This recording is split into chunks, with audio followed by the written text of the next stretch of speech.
तर पहिले प्रभुपाद तेच सांगतात की या भारतामध्ये विशेषपणे देवी देवतांविषयी चुकीची कल्पना आहे. विज्ञान म्हणून प्रख्यात असणारे अल्पज्ञ लोक या देवी देवतांच्या भगवंताचीच विविध रूपे समजतात. हं?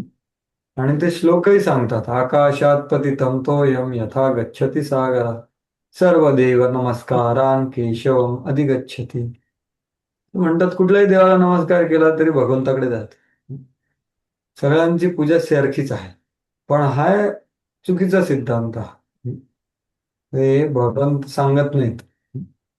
भगवान श्रीकृष्ण परम आहे आणि देवी देवतांना हे भौतिक जगताचे व्यवस्थापन करण्याकरता शक्ती प्रदान कोणी केली? भगवंतानीच केली. भगवंत एकच आहेत आणि अंश अनेक आहेत. नित्यो नित्यानाम चेतनश्चेतन. तर हे कळलं पाहिजे. भगवंत आणि देवता एका पातळीवर आहेत असे जो मानतो त्याला नास्तिक किंवा पाखंडी म्हटलं जातं. हा अपराध आहे. ऍक्च्युली तिसरा नाम अपराध हाच आहे की तुम्ही सगळ्यांना एकच मानता. तर असं भारतामध्ये खूप असे गैरसमज असतो त्याच्याबद्दल.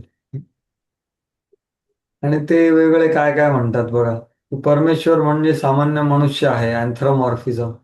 किंवा परमेश्वर पशुरूपधारी म्हणजे कसं मत्स्य कूर्म वराह. अशा गैरसमजुतीमुळे मूर्ख लोक पुष्कळ मानव नेत्यांची पूजा करतात. यजन्ते इह देवता. हं?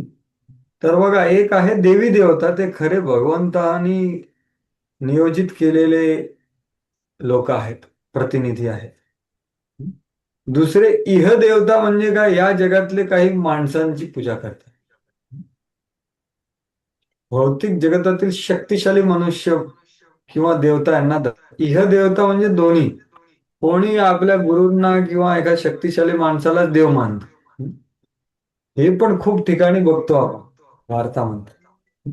कोणालाही देव मानतात आणि तेच देव खाली त्यांची समाधी आणि वरती विठ्ठल असं असतं. केवढा मोठा अपराध आहे ऍक्च्युली. पण हे स्पष्ट नसतं त्यांना. शक्तिशाली मनुष्याला म्हणूनच प्रभुपादांनी काय केलं, त्यांना स्वतःला भगवंताच्या समोर ठेवलं. ते भगवंताचं दर्शन घेतात कारण ते भगवंताचे सेवक आहेत, भगवंत नाही. पण ही चूक होते म्हणून मूर्ख लोक असं प्रभुपाद म्हणून. त्याच्यामुळे ही स्पष्टता असली पाहिजे आपल्याला. तर हा पहिला मूर्खपणा काय आहे, की कोणालाही माणसाला किंवा देवतेला भगवंत मान. दुसरा मूर्खपणा काय आहे, की देवी देवतांची आराधना फक्त भौतिक गोष्टीसाठी करणे, पटकन रिझल्ट मिळतो. कामाय स्थैते हृतज्ञाना प्रपद्यन्ते अन्यदेव. ते प्रभुपाद सांगतात पुढे, की मूर्ख लोक देवतांची आराधना करतात कारण त्यांना त्वरित फलप्राप्ती करायची. हं? त्यांना फलप्राप्ती होते पण ते जाणत नाहीत की अरे अशी फलप्राप्ती क्षणिक आहे आणि ते अल्पबुद्धीसाठी आहे. 9व्या अध्यायात तुम्ही म्हणता की येपी अन्य देवता भक्ता यजंते श्रद्धयाने. ते माझीच पूजा करतात भगवंत म्हणतात. पण काय आहे, अंतवत्तू फलम तेषा तद्भावात्य अल्पमेधस. ते अल्पबुद्धी आहेत कारण त्यांचं फळ हा जो देतो तो देवताच नश्वर असतो. तर मग त्यांनी दिलेलं फळ कसं काय शाश्वत असेल? आणि तुम्ही त्यांच्या धामात गेले तेही शाश्वत नाही. त्याच्यामुळे यांना अल्पबुद्धिवान म्हणतात. भौतिक जगत आणि देवी देवता व त्यांचे आराधक असणारे निवासी हे ब्रह्मांड रूपी महासागरातले बुडबुडे आहे.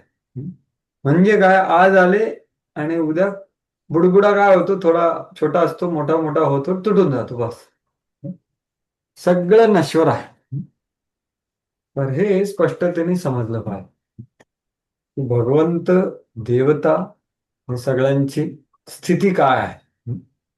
तर म्हणूनच प्रभुपाद शेवटी सांगतात बघा, की हे सर्व लोक काय असतं, भौतिक अस्तित्वाच्या कष्टमय स्थितीतून कायमची सुटका होण्यासाठी कृष्ण भावनामृत होणाऱ्या अशा लोकांची मुळीच स्वारस्य नसते. त्यांना सांगितलं तुम्ही भक्ती करा, ते म्हणतील नाही, मला लगेच फळ पाहिजे.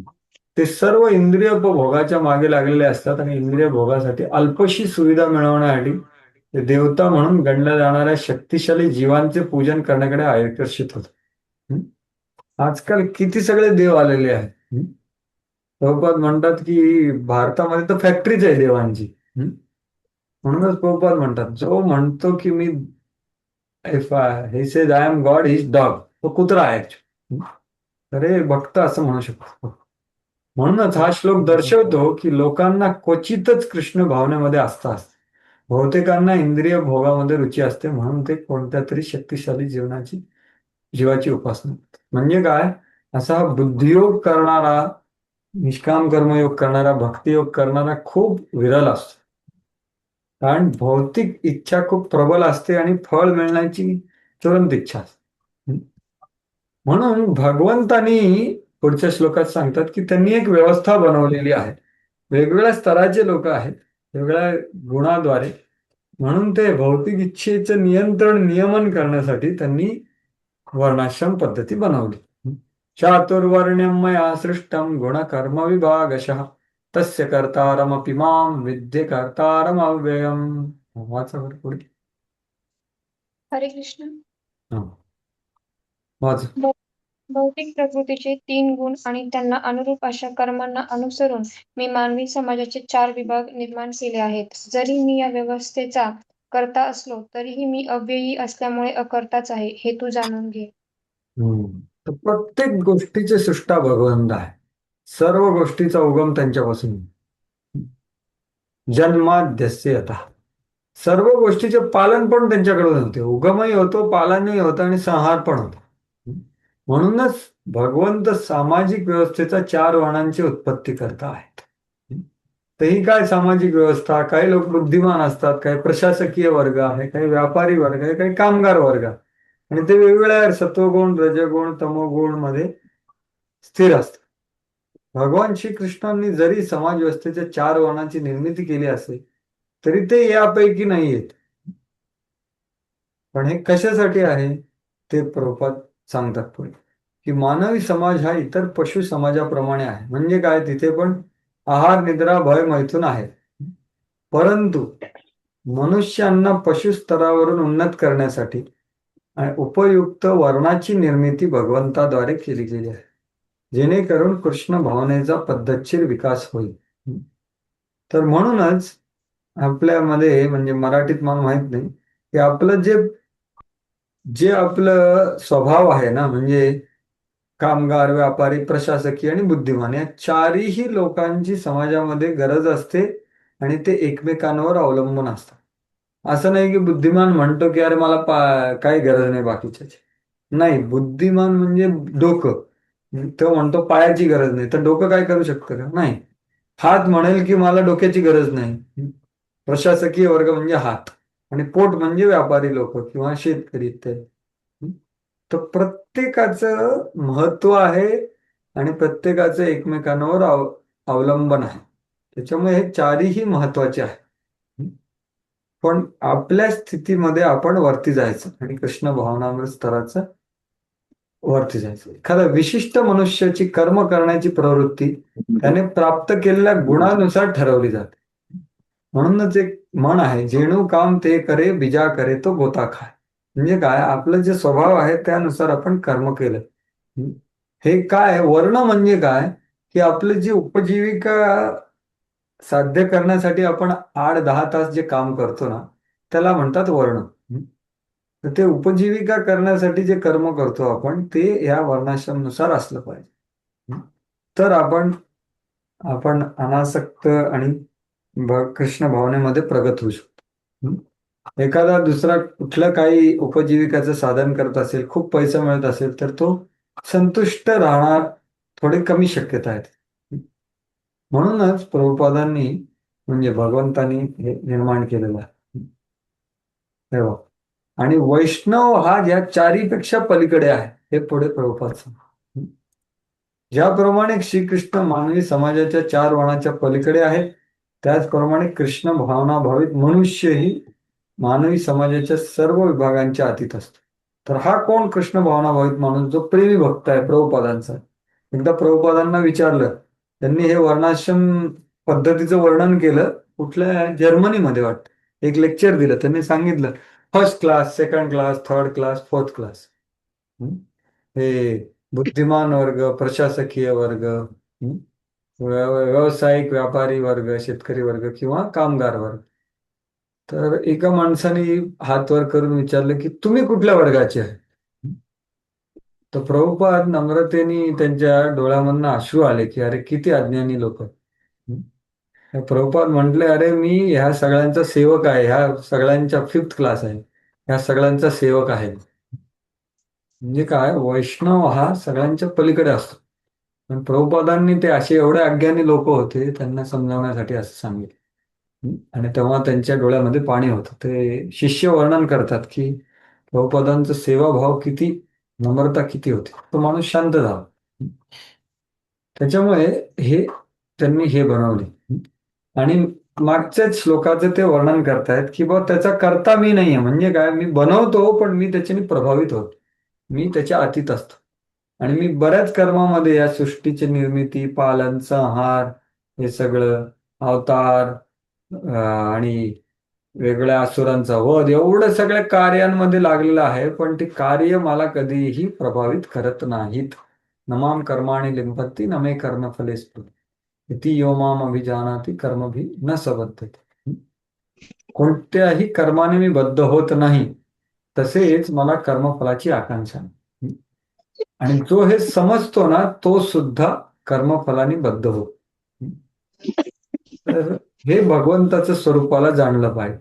हेच समजणं अवघड असतं बऱ्याच लोकांना की अरे भगवंत पण दोन हाताचे आहेत, ते सुद्धा लग्न करतात, त्यांच्या पण घर आहे, ते पण कार्य करतात, ते पण कर्म करतात. नाही, ते कर्मफळांचे आसक्त नसतात, नाही त्याच्यावर त्यांचा प्रभाव असतो.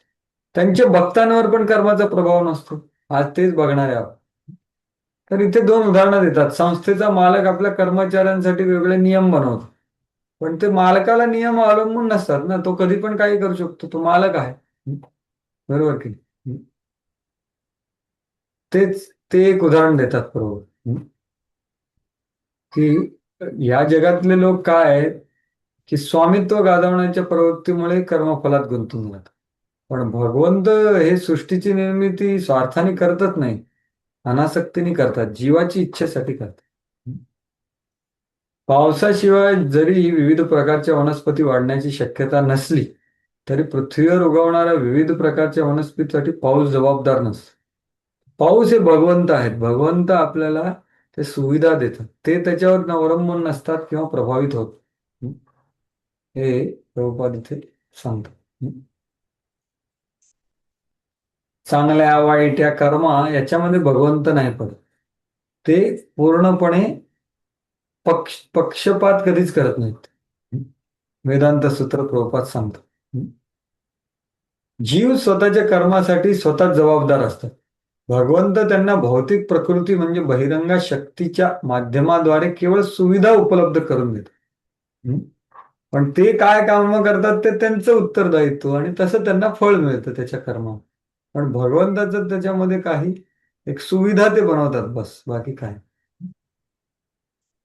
आणि जो माणूस याला जाणतो, ज्याला ह्या कर्माच्या नियमांची गहनता पूर्णपणे माहिती आहे, कसे भगवंत ह्याच्या पलीकडे आहे, मग तो भक्ती करतो, मग तोही कर्मफलांमध्ये बद्ध होत नाही. असं म्हणून अर्जुन तू काय कर, तू पण आत्ता कर्म कर. आणि कसं कर, एवं ज्ञात्वा कृतं कर्म पूर्वैरपि मुमुक्षुभिः कुरु कर्मैव तस्मात् त्वं पूर्वै पूर्वतरं कृतं. वाचा बरं भाषण. प्राचीन हरे कृष्ण. हा वाचा. प्राचीन काळातील सर्व मुक्त जीवांची माझ्या दिव्य स्वरूपाला जाणून त्यांच्याप्रमाणे कर्म केले, म्हणून तू सुद्धा त्यांच्या पदचिन्हाने अनुसरून करून आपले कर्म केले पाहिजे. हरे कृष्ण. हा, तर आता तू पूर्वजांनी जसं केलं तसं कार्यामध्ये तू लाग. तू निष्क्रिय होऊ नकोस, तू युद्ध कर. तर मनुष्याचे दोन वर्ग आहेत.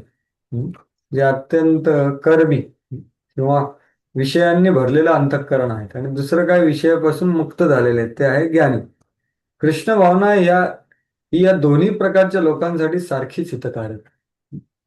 कारण ते कर्म क्रियाशील होऊ शकतं. मूर्ख व्यक्ती कृष्ण भावनेतील नवसाधकांना, बघा, मूर्ख व्यक्ती किंवा कृष्ण भावनेतील नवसाधकांना अनेकदा कृष्ण भावनेच्या ज्ञानाशिवाय कर्मातून निवृत्त होण्याची इच्छा असते. बाबा सगळं सोडून देतो मी. अर्जुनाचा असाच विचार होता की अरे युद्ध सोडून मी तिकडे बसतो, ज्ञान.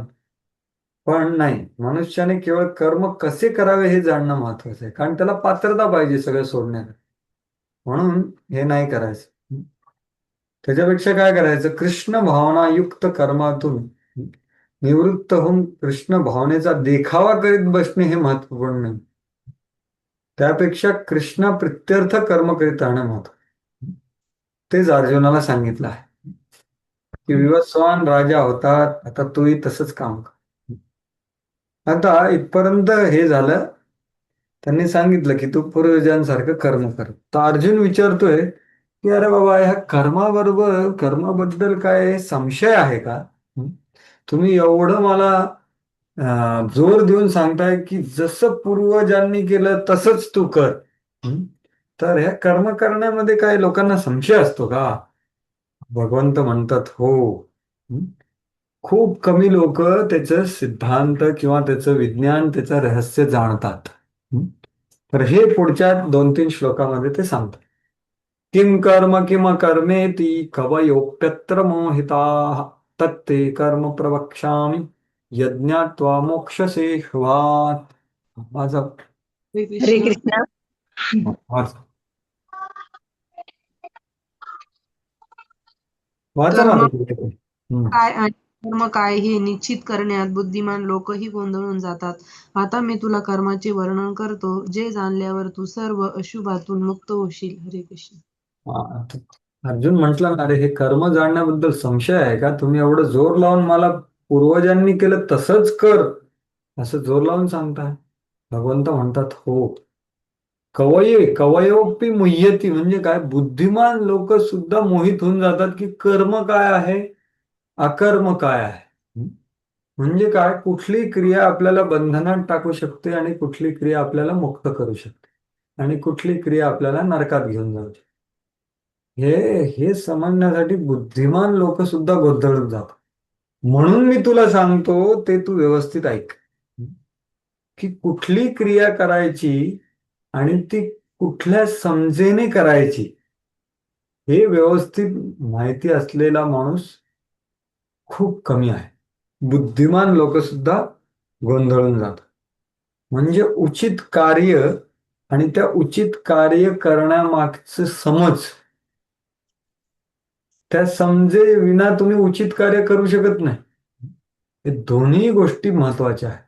या दोन्ही गोष्टी जो व्यवस्थितरित्या जाणतो आणि मोक्षाची इच्छा करतो, तोच माणूस हे व्यवस्थित समजू शकतो. हे इथे सांगितलं. तर कृष्ण भावनाविवाहित कर्म हे भक्तांच्या उदाहरणावरून करायचं असतं आणि असे स्वतंत्रपणे करू नये, हा मला माहिती आहे काय काय आहे, नाही. कृष्ण भावनाभावित कर्म करण्यासाठी या अध्यायाच्या प्रारंभी सांगितल्याप्रमाणे मनुष्याने गुरु शिष्य परंपरेतील प्रामाणिक व्यक्तीच्या आदेशानुसार आचरण केलं. म्हणून मनुष्याने गुरु शिष्य परंपरेतील पूर्व प्रमाणित व्यक्तींच्या चरणचिन्हाचे अनुसरण केले पाहिजे. नाहीतर बुद्धिमान मनुष्य ही आदर्श कृष्ण भावनामृत कर्माबद्दल गोंधळून जातो. तर हे फार महत्वाचं आहे की आपण व्यवस्थित समजून मार्गदर्शनाखाली कार्य करा. नाहीतर काय होणार, चुकीचं होईल. म्हणजे काय की अर्जुनाच्या पदचिन्हाचं अनुसरण करा. कारण धर्मम तू साक्षात भगवत प्रणितम, भगवंतांनी सांगितलेलं आहे. दुसरं स्वतःच कोणी धर्म बनवू शकत नाही. तर गुरु साधू शास्त्र महाजनो येन गता स्वपंथा, तो पंथ आहे. 6व्या भागवताच्या स्कंदामध्ये सांगतो. तर हेच भगवंत सांगतात की मी तुला आत्ता सांगतो की कर्म काय आहे, अकर्म काय आहे, हे तू व्यवस्थित जेव्हा कळवून करशील तेव्हा तू मोक्ष प्राप्त करशील. म्हणून मी आता तुला सांगतो आहे ते व्यवस्थित ऐक की कुठलं उचित कर्म आहे आणि त्याच्या मागची समज काय असावी आणि उद्देश्य काय असावा. या तिन्ही गोष्टी महत्वाच्या, की मोक्षाचे उद्देश असला पाहिजे, आत्मज्ञानाचा समज असला पाहिजे आणि तिसरं उचित कार्य केलं पाहिजे. हे तिन्ही जेव्हा असेल तेव्हा ते अकर्म होतं. नाहीतर माणसाला ते बंधनात पाडते. पुढचा श्लोक काय सांगतो भगवंतांना? की अरे तुम्ही म्हणता की कवयोप्यत्र मोहितः, बुद्धिमान लोक सुद्धा गोंधळून जातात, तर मी काय समजणार? भगवंत म्हणतात नाही, समजावंच लागेल. कर्मणो ह्यपि बोद्धव्यम बोद्धव्यम च विकर्मणः अकर्मणश्च बोद्धव्यम गहना कर्मणो गतिः. हा वाचा बरं. हरे कृष्ण. कर्माच्या गुंतागुंती समजणे अत्यंत कठीण आहे. म्हणून मनुष्याने कर्म, विकर्म आणि अकर्म म्हणजेच काय हे योग्य रीतीने जाणले पाहिजे. हा, तर भगवंत म्हणतात की बा कवियांना पण माहित नाही, बुद्धिमान लोकांना माहित नाही, पण हे जाणणं गरजेचं आहे. बोद्धव्यम म्हणजे जाणून घेतलं पाहिजे. काय काय जाणून घेतलं? कर्म म्हणजे काय हे जाणून घेतलं पाहिजे. विकर्म म्हणजे काय हे जाणून घेतलं पाहिजे. अकर्म म्हणजे काय हे जाणून घेतलं पाहिजे. बोद्धव्य बोद्धव्य बोद्धव्य म्हणजे जाणून घेतलं पाहिजे. कारण काय, कर्माची गती गहन आहे.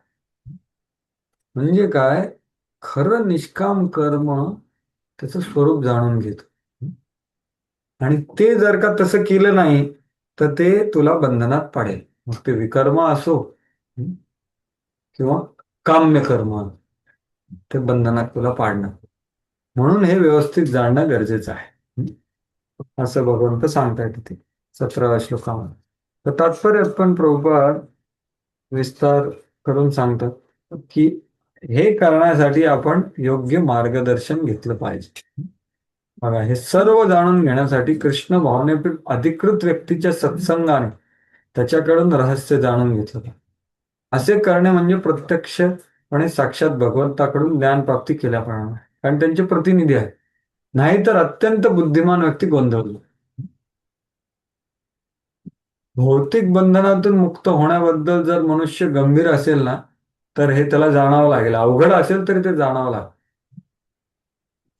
मनुष्याने कर्म, त्याच्यावर निर्माण होणारे कर्मफल, विकर्म यांचे स्वतः पृथक्कन करण्याचा प्रयत्न केला पाहिजे. कारण हा एक अत्यंत गहन विषय आहे. कृष्ण भावना आणि त्याच्यानुसार केले जाणारे कर्म जाणण्यासाठी त्याने स्वतः व भगवंत यातील संबंधाविषयीचे ज्ञान प्राप्त करणे आवश्यक आहे. बघा, ही पहिली गोष्ट आहे की आपल्या स्वतःला ज्ञान प्राप्त केलं पाहिजे. म्हणूनच आपण आता चर्चा करतोय गीतेची. रूपात सांगतो, ज्याला या संबंधाचे पूर्णपणे ज्ञान होते तो जाणतो की बा मी भगवंताचा सेवक आहे शाश्वत, आणि हे करणं गरजेचं आहे.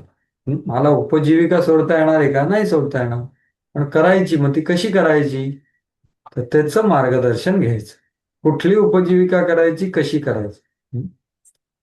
त्याच्यामुळे कुठलीही उपजीविका करून मी भक्ती करतो हे चुकीचं आहे. जसं एक उदाहरण होतं, आमच्या वेळी एक 10 वर्षापूर्वीची गोष्ट आहे. आमच्या एक युथ सेंटरमध्ये एक मुलगा होता. तो भक्त बनला, त्याचे आई वडील पण. तो गावातला होता, कुठला बरं तिकडचाच कुठला तरी होता, धुळे जळगावच्या बाजूचा. तर त्याच्या वडिलांचे कुक्कुटपालनाचा व्यवसाय होता. त्याला म्हणणंही चुकीचं आहे खरं. पालन पालन कसलं आलं? कुक्कुटपालन. त्यांना मारतात. तर त्यांना जेव्हा समजलं की बा हे चुकीचं आहे, मी पाप होत, तर त्यांनी हळूहळू त्यांचा पूर्णपणे तो व्यवसाय सोडला आणि दुसरा चांगला व्यवसाय चालू केला. त्याला वेळ लागला थोडं, पण हेच आहे, समजल्यानंतर आपण उपजीविका करतो ते करणं, ते योग्य मार्गदर्शनाखाली करणं खूप चांगलं आहे, खूप महत्वाचं आहे. आणि आता त्या गावामध्ये एक सेंटर आहे. त्याच्यामुळे उपजीविकेसाठी कुठलं कार्य केलं पाहिजे ते आपण मार्गदर्शनाने जाणू शकतो. कृष्ण भावनेच्या विरुद्ध कुठलाही सिद्धांत व त्यानुसार केले जाणे कर्म म्हणजे विकर्म किंवा निषिद्ध कर्म आहे. म्हणजे कृष्ण भावना भावित सोडून कुठलंही कार्य, ते सगळं काय आहे? निषिद्ध कर्म किंवा विकर्म. म्हणजे इथे 2 गोष्टी महत्वाच्या आहेत बघा. एक आहे आपण संबंध ज्ञानाचं ग्रहण करणे, हे गीता भागवतातून हे पहिलं आहे. स्वतः भगवंत आहे, संबंधीविषयी ज्ञान प्राप्त करणे आवश्यक आहे. आणि दुसरं आहे की आपण आपल्या उपजीविकेसाठी जे कार्य करत आहे ते मार्गदर्शनाखाली करणे. तेव्हा आपण त्या जंजाळात पडणार नाही. नाहीतर आपण विचार करू काय, अरे आपली भक्ती चालू आहे, हेही चालू आहे, मग काय व्यवस्थित का होत? तर अधिकृत व्यक्तीच्या सत्संगाने रहस्य जाणून घेते.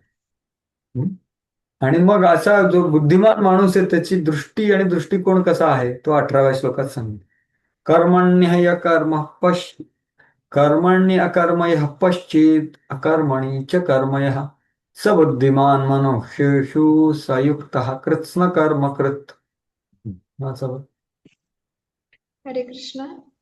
हरे कृष्ण. कर्म पाहतो आणि अकर्मात कर्म पाहतो तो बुद्धिमान मनुष्य होय. तो जरी सर्व प्रकारच्या कर्मांमध्ये मग्न असला तरी दिव्य स्तरावरच स्थित असतो. हा, तर इथे काय सांगितलंय, कर्मामध्ये अकर्म पाहतो म्हणजे काय, तो आता ह्या तिन्ही त्याच्या ज्या कंडिशन आहेत त्या व्यवस्थित आहेत की त्याला मोक्ष प्राप्ती किंवा भगवत प्राप्ती करायची आहे, उद्देश आहे. त्याला व्यवस्थित ज्ञान आहे, संबंध ज्ञान, आणि त्याला कुठलं कार्य करायचं हे माहिती. या तिन्ही गोष्टी असतात तेव्हा तो ज्या कर्मात लागतो ना तो कधीच बंधनात पडत नाही. म्हणून त्या कर्माला तो कसं बघतो, अकर्म म्हणून बघतो. म्हणजे काय की त्याच्यामध्ये त्याला कर्माचं फळ प्राप्त होत नाही भौतिक स्तरावर. तर कर्मणी कर्म इह पश्चिम, तर कर्मात तो अकर्म पाहतो. का? कारण तो करताना ह्या तिन्ही गोष्टी व्यवस्थित विचार करतो, व्यवस्थित समजतो, आणि अर्थात हे सगळं मार्गदर्शनात आहे. आणि अकर्मात कर्म पाहतो म्हणजे काय की त्याचं प्रत्येक कार्य मोक्षासाठीच असतं, भक्तीसाठीच असतं. तो बुद्धिमान आहे आणि तो हजारो कार्यांमध्ये लागतो, सर्व प्रकारच्या कार्यामध्ये मग्न असतो. कृत्स्न सयुक्त कृत्स्न कर्म कृत. तर युक्त म्हणजे तो मोक्ष प्राप्तीसाठी योग्य माणूस आहे. तर इथे अर्थ असा झाला की कर्माणी म्हणजे जो हृदय विशुद्ध हे क्रियमाण, म्हणजे जो हृदय शुद्ध करण्यासाठी, भगवंताचं प्रेम प्राप्ती करण्यासाठी. पहिले हृदय शुद्ध झाल्याशिवाय भगवंताची प्रेम कसं प्राप्त होईल. तर जो कार्य करतो ते हृदय शुद्धीसाठी करतो. असा मुमुक्षु इच्छा असलेला, संबंध ज्ञान असलेल्याचं कर्म सुद्धा ते अकर्म असत, हे आहे. तर हा बुद्धिमान माणूस आहे, तेच प्रभुपाद सांगत आहे तात्पर्यामध्ये. आणि तो कितीही कार्यामध्ये लागला तरी तो युक्त आहे. श्रीकृष्ण तीर्थ तो सर्व प्रकारचे कर्म करण्यात मग्न असेल तर सर्व प्रकारचे कर्म म्हणजे काय, तो पापामध्ये नाही लागत बरं का. पाप कर्म कधी करत नाही. तरी तो मानव समाजातील बुद्धिमान मनुष्य आहे. अकर्म म्हणजे फलविरहित. पण निर्विशेषवाद्यांना कर्मात पडायचं नसतं, पण त्यांना भीती असते किंवा मी कर्मफलात पडेल. पण भगवंताच्या भक्ताला अशी भीती कधीच नसते, कारण तो साकारवादी म्हणजे भक्त असतो. मी सेवक आहे आणि सेवाभावात भगवंताच्या प्रित्यर्थ काम करतो. त्याला कधीही कर्मफळात तो गुरफटून जात नाही, बंधन पडत. श्रीकृष्णाची नित्य सेवा करणारा जाणीवेमुळे मनुष्य सर्व प्रकारच्या कर्मबंधनातून मुक्त होतो. आणि त्याला संयुक्त म्हणजे दिव्य आनंदाची प्राप्ती होते त्याला, कारण तो असं त्याचा उद्देश बरोबर असतो. तर असं सांगितल्यानंतर आता भगवंत पुढच्या 5 श्लोकामध्ये 2 स्तर सांगतायत अशा या बुद्धियोगीचे किंवा निष्काम कर्मयोगाचे किंवा भक्ताचे. की एक असतं प्रारंभिक स्तर आणि एक असतो एक प्रगत स्तर. प्रारंभिक स्तर आणि प्रगत स्तर, किंवा सांगायचं झालं की भक्तीमध्ये आपण नवीन असतो तेव्हाचा एक स्तर असतो आणि मग प्रगत झाल्यानंतरचा दुसरा स्तर. म्हणजे कसा आदौ श्रद्धा, साधू संग, भजन क्रिया, अनर्थ निवृत्ती, म्हणजे हा प्रारंभिक स्तर झाला आपल्या सगळ्यांना. आणि प्रगत स्तर म्हणजे काय, रुची, आसक्ती, भाव, प्रेम. तर याला 2 हे नावं आहेत, योग आरुरुक्षु आणि योगारूढ. तर पहिले ही प्रारंभिक स्थितीचं 2 श्लोकांमध्ये वर्णन करतात. हा जो बुद्धियोग भक्तियोग करायची ज्याची इच्छा आहे त्याची प्रारंभिक स्थिती, त्याची चेतना काय असते, तो जेव्हा कर्म करतो ना, उपजीविकेसाठी काम करतो तेव्हा त्याची चेतना काय असते ते पुढच्या 2 श्लोकांमध्ये प्रारंभिक अवस्था सांगितली. तर ते व्यवस्थित ऐका. आता 19-20 ह्याच्यामध्ये प्रारंभिक अवस्था योगारुरुक्षु आणि 21, 22 आणि 23 ह्याच्यामध्ये प्रगत अवस्था. तर प्रारंभिक अवस्था पहिले आपण बघू. यस्य सर्वे समारंभा कामसंकल्पवर्जिताः ज्ञानाग्निदग्धकर्माणं तमाहुः पंडितं बुधाः. हरे वाचा. कृष्ण. वाचा. ज्या प्रत्येक प्रयत्न इंद्र तृप्तीच्या इच्छेविरीत आहेत तो पूर्ण ज्ञानामध्ये स्थित आहे असे जाणावे. साधू पुरुषांच्या मते या प्रकारे कर्म करणाऱ्या मनुष्याचे कर्मफल अग्निरूपी पूर्ण ज्ञानाद्वारे जळून भस्म झाले आहे. हरे कृष्ण. तर यस्य सर्वे समारंभ, आपण म्हणतो समारंभ. समारंभ म्हणजे काय? त्याची क्रिया, कर्म. प्रत्येक कर्मामध्ये तो जेव्हा आरंभ करतो त्याच्यामध्ये काम संकल्प वर्जिता म्हणजे काय? फल संकल्प शून्य असतो. त्याचा संकल्प म्हणजे काय? की त्याचा भोग घेणे, ती इच्छा नसते. पण कुठलंही कर्म केलं तर त्याचं फळ मिळणं हे अनिवार्य आहे. पण त्याच्यामध्ये त्याची संकल्प शून्यता असते. तो एक कर्तव्य म्हणून त्याचं कर्म करतो. फल संकल्प शून्य म्हणजेच काय? काम म्हणजे काय? की फलाचं स्वतः भोगणे. अशा फल संकल्प शून्य असतो, काम संकल्प वर्जित म्हणून. आणि हा जेव्हा कर्मात लागतो ना, तेव्हा त्याची इच्छा असते की बा आपली मोक्षप्राप्ती भक्तिप्राप्ती व्हावी. तेव्हा त्या कर्मात लागतो तो बुद्धिमान माणूस, ज्याचा उद्देश स्पष्ट आहे. त्याच्या कर्माद्वारे ज्ञान प्रकट होतं हृदयामध्ये. त्याच्यामुळे सर्व त्याचे कर्मफल जळून जात. कर्मफल जळून जातं म्हणजे काय? त्याला फळ मिळत नाही असं नाही. त्याचं जे बंधन आहे ते बंधनात तो पडत नाही, हे सांगितले. ज्ञानाग्धी दग्ध कर्माणम, अशा माणसाला बुद्धिमान म्हटलं जातं. तम आहू पंडितम बुधा, तो खरा पंडित आहे, तो खरा बुद्धिमान आहे. तर असं हेच प्रभुपाद सांगतात तात्पर्यामध्ये.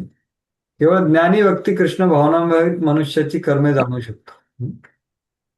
तर कृष्ण भावनामयित वस्तू वेगळ्या कर्मामध्ये लागतो, पण तो कसा लागतो? मी सेवक आहे, स्वरूप स्थितीची त्याला जाणीव असते. म्हणूनच ते ज्ञानाद्वारे कर्मफळ जळून भस्म केले आहे. ज्याने ज्ञानाची पूर्ण ज्ञानाची प्राप्ती केली आहे तोच वास्तविक पंडित आहे. भगवंताच्या या सेवारूपी ज्ञानाच्या विकासाची तुलना अग्नीबरोबर केली गेली. असा अग्नी एकदा प्रज्वलित झाला की तो सर्व कर्मफले भस्मसात करतो. याचा अर्थ काय आहे? की हळूहळू आपल्या भक्तीच्या शक्तीने आपलं सर्व आधीचं जे कर्माचं आपलं बॅगेज आहे ते सगळं हळूहळू जळून जातं. याचं वर्णन याच्यामध्ये पण आहे ना, भक्तिरसामृत सिंधूमध्ये तुम्ही चर्चा करणार आहात का केली नाही ना? हा, करणार आहे पुढे. की काय जर तो श्लोक, अप्रारब्ध फलम पापम कुटम बीजम फलोन्मुखम क्रमेणैव प्रलीयेत विष्णू भक्ती रथात. जे विष्णू भक्तीमध्ये रथ आहेत, जसे पुढे जातात तसं त्यांचं अप्रारब्ध आणि मग प्रारब्ध कर्म सगळं नष्ट होतं. म्हणूनच त्यांना क्लेशाग्नीचा अनुभव होतो. तर ह्याच श्लोकाचं वर्णन थोडं विस्तारातून पुढच्या श्लोकात करतायत. त्यक्त्वा कर्मफलासंगम नित्यतृप्तो निराश्रयः कर्मण्य अभिप्रवृत्तोऽपि नैव किंचित करोति सः. वाच. हरे कृष्ण. वाच. आपल्या कर्मफळावरील सर्व आसक्तीचा त्याग करून नित्यतृप्त आणि स्वतंत्र असणारा जरी सर्व प्रकारच्या कर्मामध्ये मग्न असला तरी तो कोणतेही सकाम कर्म करीत नाही. कुठलेही सकाम कर्म करीत नाही म्हणजे काय? स्वार्थ त्याचा नसतो कर्म करता, पण तो खूप सगळ्या कर्मामध्ये लागलेला असतो. तर मागच्या श्लोकात जे सांगितलं काम संकल्प वर्जिता, तेच त्यक्त्वा कर्मफल संगम म्हणजे कर्मफलाची जी आसक्ती आहे ती तो त्याग करतो.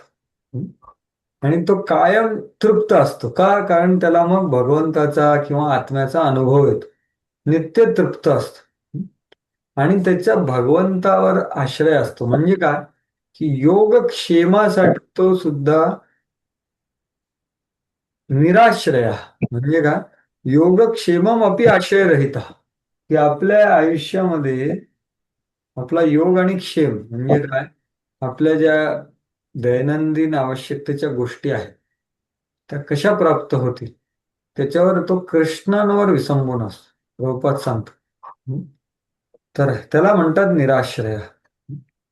असा माणूस जरी खूप सगळ्या कार्यांमध्ये लागलाय, कर्माने अभिप्रवृत्त म्हणजे खूप सगळं, तरीही त्याला कळतं की मी फक्त काय आहे, एक उपकरण आहे.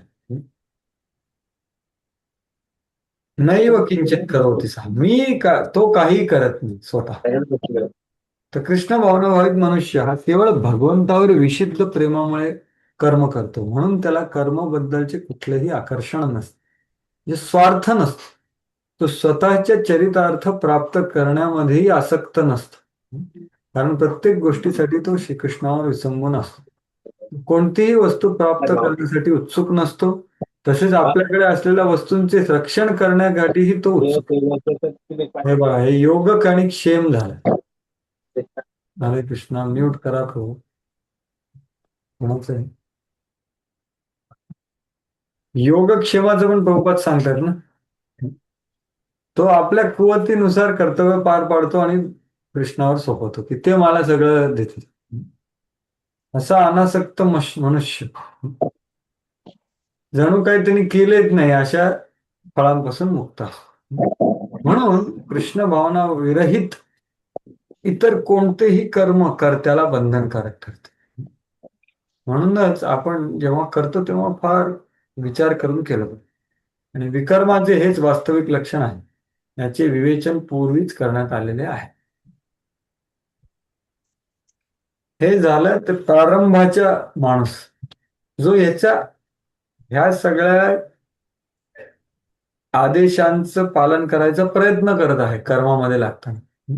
फळाची आसक्ती न ठेवून, फळाचा संकल्प न ठेवून, भगवंतावर अवलंबून राहणे आणि मोक्षप्राप्ती भगवत प्राप्तीचा उद्देश ठेवून आणि संबंध ज्ञानाची प्राप्त करून कार्य करणे, हे प्रारंभिक स्थिती झाली. आता त्याची पुढची स्थिती बघा, ही फार उच्च स्थिती आहे.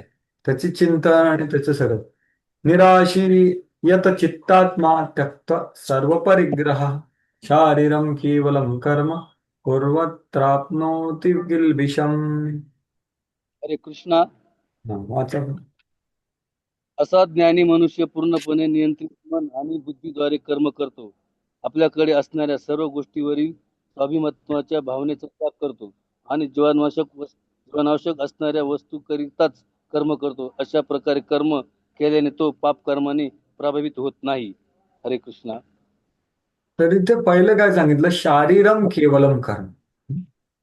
म्हणजे काय, फक्त तो आपलं शरीर, आत्मा आणि शरीर बरोबर ठेवण्यासाठी जे कमीत कमी गोष्टी लागतात त्याच्यासाठी तो कार्यशील असतो फक्त, बस, बाकी नाही. म्हणून त्याला कधीही पाप लागत नाही. पण त्याची चेतना काय आहे, ते पहिली लाईन आहे, ती फार महत्वाची. पहिलं काय आहे, निराशी. निराशी म्हणजे प्रभुपाद काय सांगतात, फल आसक्ती रहित. निर्गता फलेच्छा म्हणजे ज्याची फलाची इच्छाच निघून गेली. दुसरं काय आहे, यतचित्तात्मा, त्याचं पूर्ण चित्त किंवा मन वशीकृत असतं, त्याचं पूर्ण नियंत्रण असतं. नियंत्रण म्हणून मी सांगतोय की पूर्णपणे नियंत्रण असलेला माणूस म्हणजे प्रगत माणूस आहे.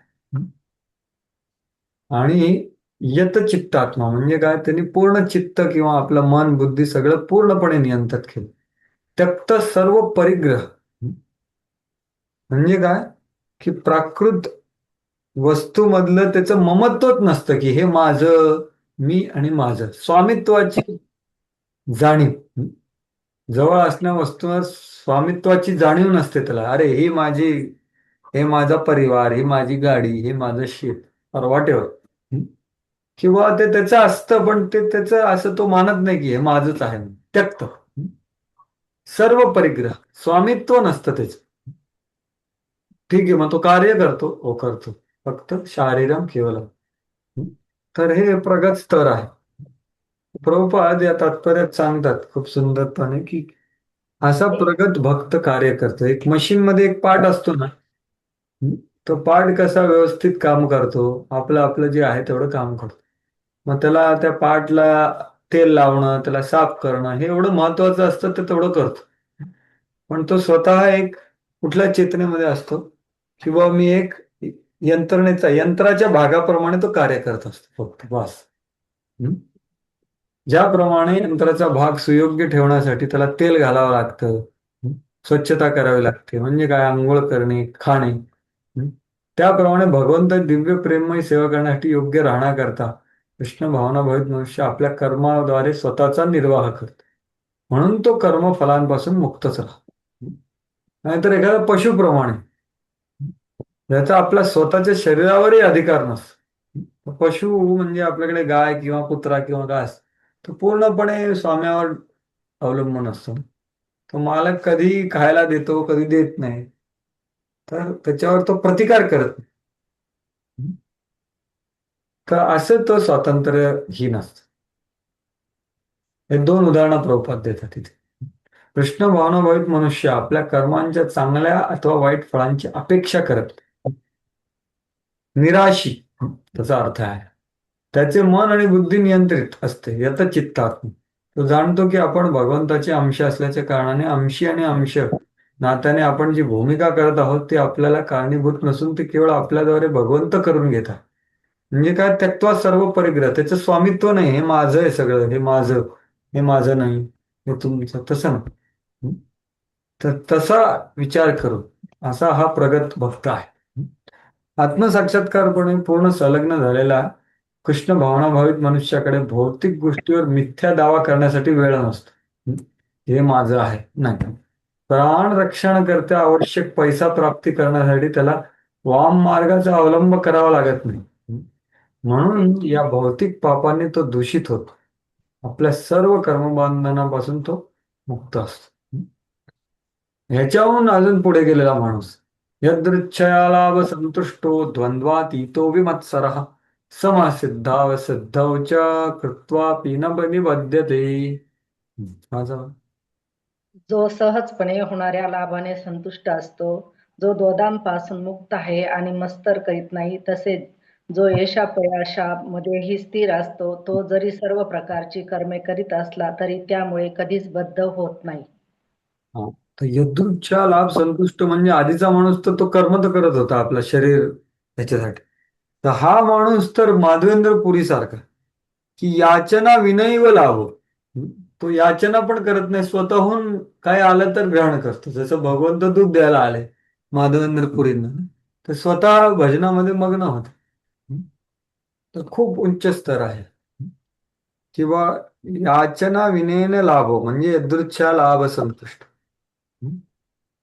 आणि द्वंद्व सहिष्णू, किती लोक त्याचा अपमान करतात, त्याचं खूप प्रशंसा करतात, त्या द्वंद्वापासून पूर्णपणे मान अपमान सुख दुःख शीत उष्ण त्याच्याहून अतीत असतो. आणि त्याला विमत्सर हा म्हणजे काय, की बाकीच्या लोकांनी त्याला कधी त्रास जरी दिला ना तरी त्या लोकांना तो शत्रू मानत, ते सहन करतो. विमत्सरा अन्यैः उप उपद्रुतोपि तैहि सह वैरम अकुर्वन्. त्यांच्यासाठी तो दुष्ट होत नाही. जसे युधिष्ठिर महाराज दुर्योधनाला असं सुयोधन म्हणायचे. खूप उच्च स्तर आहे. समहा सिद्धौ असिद्धौ सम असतो तो कधीही बंधनात पडत नाही, कितीही कार्य केलं तर तेच प्रभुपाद इथे सांगताय की तो आपल्या कृष्ण भावनेच्या सेवेमध्ये इतर कोणाच्याही सेवेचा अडथळा आणू देत नाही, तरीही भगवत प्रित्यर्थ भौतिक जगातील द्वंद्वापासून विचलित न होता कोणत्याही प्रकारचे कर्म करण्यास तत्पर असतो. कृष्ण भावनाभावित मनुष्य हा आपल्या शरीराचे पालन पोषण करण्यासाठी सुद्धा विशेष प्रयास करतो. तर हा अजून पुढचा माणूस झाला. सहजप्रमाणे लाब्ध होणार आहे संतुष्टात. तो याचना करत नाही किंवा कोणाकडून उसनेही घेत नाही, तर आपल्या कुवतीनुसार प्रामाणिकपणे कष्ट करतो आणि आपल्या प्रामाणिक कष्टाने जे प्राप्त होते त्याच्यात संतुष्ट. तर असा हा झाला आणि ह्याच माणसाचं वर्णन आहे पुढे. गतसंगश्च मुक्तश्च ज्ञानावस्थित चेतसः यज्ञाय आचरतः कर्म समग्रं प्रविलीयते. बरोबर. भाषांतर. जो मनुष्य जो गुणांपासून अनासक्त आहे आणि पूर्णपणे दिव्य ज्ञानामध्ये स्थित आहे त्याचे कर्म पूर्णपणे दिव्यत्व प्राप्त करते. हा. तर यज्ञाय आचरत कर्म म्हणजे काय? तो भगवान विष्णूंना प्रित्यर्थ सगळं करतो. म्हणजे त्याला काहीही निष्काम असतो, तो राग द्वेष रहित असतो आणि त्याचं मन पूर्णपणे भगवंताच्या चरणी किंवा आत्मा साक्षात्कारामध्ये मग्न असतो, ज्ञानावस्थित चेतस. आणि प्रत्येक कार्य तो भगवंताच्या खुशीसाठी करतो. म्हणजे त्याचं सगळं कर्म पूर्णपणे नष्ट होतं आणि तो दिव्यत्व प्राप्त करतो.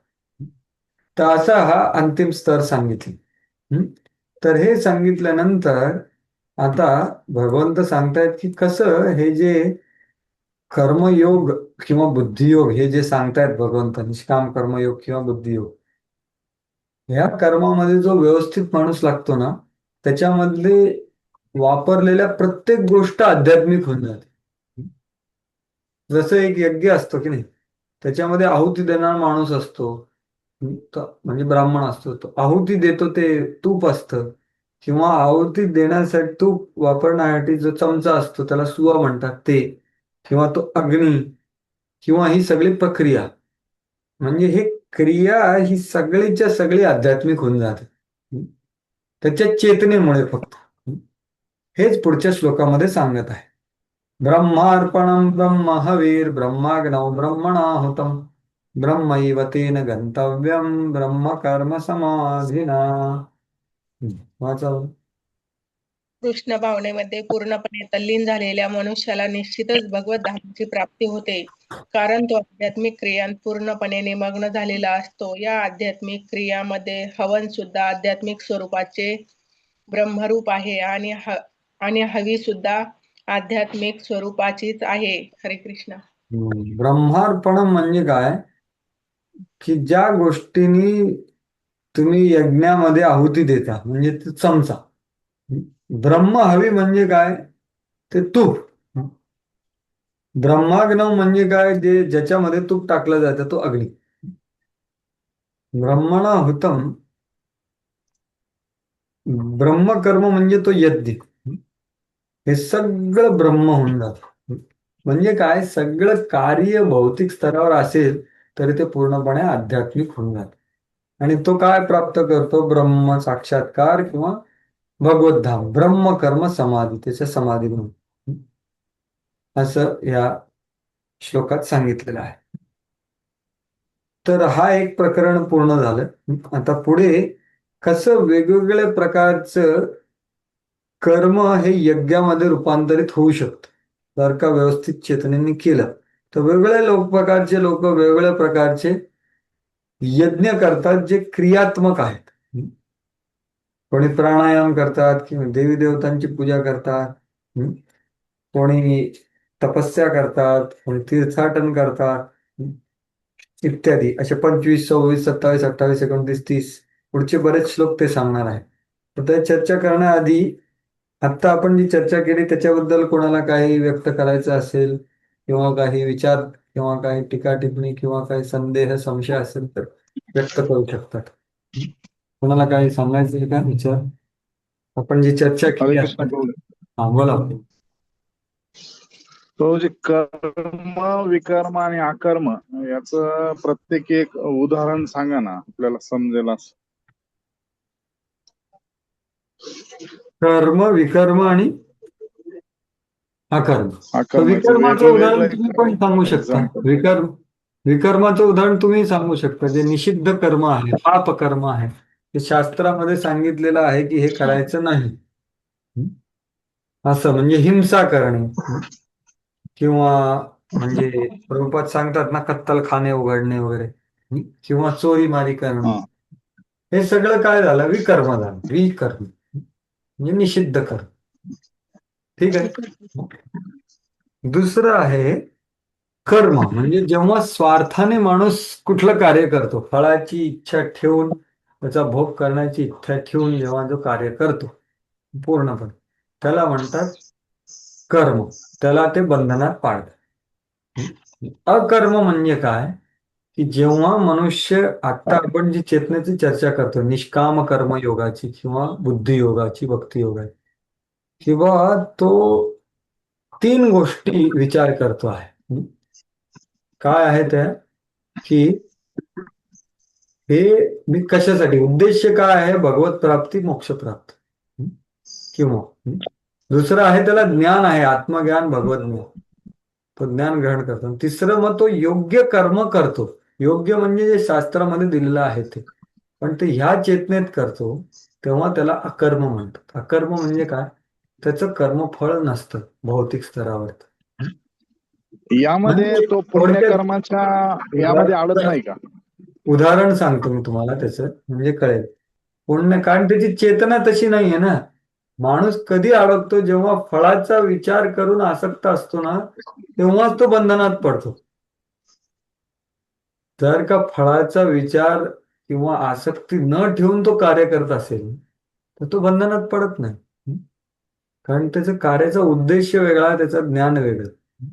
फळ मिळणार ना त्याला. फळ, कुठलंही कार्य केलं तर फळ मिळणार ना. अर्जुन म्हणतोच ना, की अरे कुठलंही कार्य केलं तरी फळ तर मिळतच, मग अनासक्त कसं व्हायचं? नाही, मग आपल्याला प्रेरणा मिळाली पाहिजे आत्मज्ञानासाठी किंवा भगवत प्राप्तीची. त्या प्रेरणेने आपण कार्य करतो. जसं उदाहरण मी तुम्हाला आधी सांगितलं होतं, की हे आपले बिझनेसमॅन आहेत, समजा एक आपले कृष्णचंद्र प्रभू, जे 14 बिझनेस आहे, पूर्ण बिझनेस चालवत आहेत गेले 30 वर्षापासून. पण ते पूर्णपणे गुरु महाराजांच्या मार्गदर्शनाखाली भगवंताच्या सेवेसाठी करतात. आणि ते एका वेळी महाराज गुरुंकडे आले होते, ते म्हटले, हरिबोल, मी आता सगळं सोडून वानप्रस्थ घ्यायला तयार आहे. गुरुंनी सांगितलं की बा तुम्ही तुमचा बिझनेस पूर्ण करा. तर ते पूर्ण अनासक्त होऊन करतायत, आणि त्याचं फळ सुद्धा भगवंताच्या सेवेसाठी यथाशक्ती देत आहे. तर हे, तर मनुष्य वेगवेगळे कार्य करू शकतो. उपजीविकेसाठी कार्य तर करावंच लागेल ना. पण मग त्याची चेतना काय आहे? तर हे उदाहरण झालं. हा, आता तुम्ही काहीतरी म्हणत होते, ते सांगा.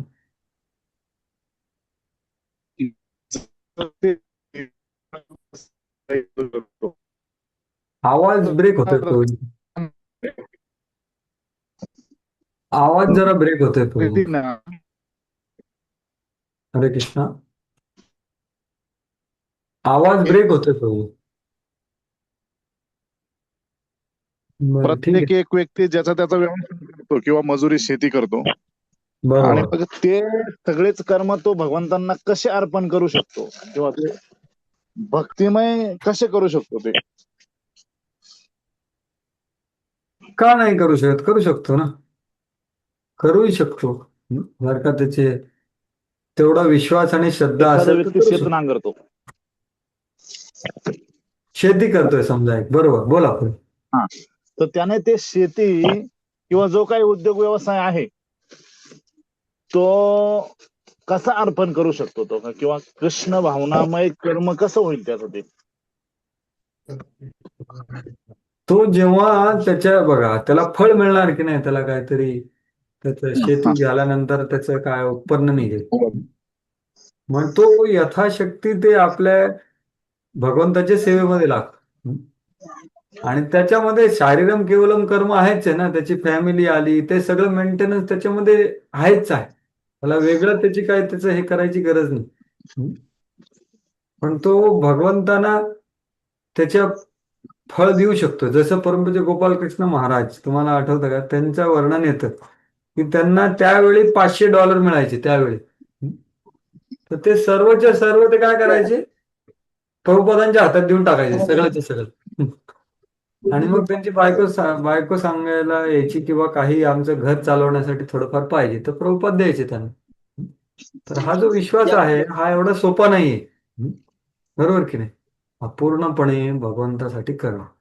म्हणूनच आपण त्याचा अभ्यास करायला सुरुवात केली पाहिजे.